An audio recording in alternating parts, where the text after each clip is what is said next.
Guys आज फेरि किचनबाटै video बनाउँदैछु। म चाहिँ फेरि खोर्सानीको अचार हाल्नु आँटेको नि। अस्ति पनि अब खोर्सानीको अचार बनाएको थिएँ नि, तपाईँहरूलाई मैले भिडियो गरेको थिएँ। त्यो मैले आफै आइडियाले अब खोर्सानीको अचार बनाएको थिएँ। कस्तो हुँदो रहेछ भनेर साँच्चै नै बहुत टेस्टी हुँदो रहेछ माने अचार चाहिँ।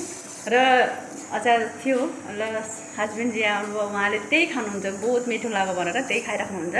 र उहाँले लानु पनि हुन्छ अरे कि अब बनाएर ल कसरी अब बनाइदिएर म लान्छु भन्नु थाल्नुभयो त। अनि खोर्सानी ल्याउनु भएको चाहिँ 1 केजी खोर्सानी ल्याउनु भएको छ। भन्नु कस्तो लाग्यो खाएर? खोर्सानीको अचार खाएर राम्रो लाग्यो।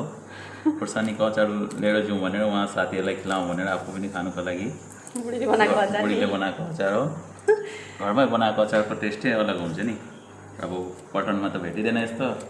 यहीँ बुढीले बनाइदिएको अचार अब लिएर जाउँ भनेर अलिकति बुढीलाई पनि हेल्प गरिदिँदैछु। अनि मलाई चाहिँ यसरी अब खोर्सानी ल्याएर यसरी धोएको छु त। धोएर नि त घाममा सुकाउनु चाहिँ हुँदैन, यसरी पुस्ने गामछाले त्यसरी पुसेर अनि एकछिन भिजाइदिनु। यिनै भित्रै भिजाउँदा हुन्छ। र यसको पानी सुकिसकेपछि यसरी काट्नुपर्छ। काटेर यहाँ चाहिँ अब अचार बाँचेको चाहिँ यति नै छ। अब यो 2 बयम थिए सानोमा, 1 बयम रहेको छन्। अब यसको स्मेल पनि यति राम्रो छ नि, यसको कति टेस्टी स्मेल भएको छ कि यसको, राम्रो लागेको छ। कस्तो लाग्यो मेरो आइडिया? म आफ्नै मेरो मनले हालेको थिएँ कस्तो हुँदो रहेछ यस्तो अचार हाल्नु मेरो भनेर नि त। तर बहुत ही मिठो भएछ गाइस, टेस्टी। अब मिठो त के गुलियो मिठो हुन्छ होइन, टेस्टी भएछ। र यसमा चाहिँ के हालेँ मैले अस्ति तपाईँहरूलाई भिडियो अपलोड गरेकै थिएँ, फेरि पनि भन्दैछु।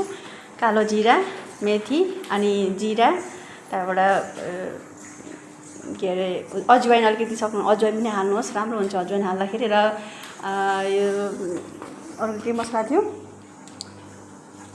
मिठा मसला हुन्छ नि एउटा, पानजिरो पनि हाल्नुहोस्। पानजिरो पनि बहुत टेस्ट बनाउँछ, त्यसले स्मेलहरू राम्रो आउँछ क्या त्यसको।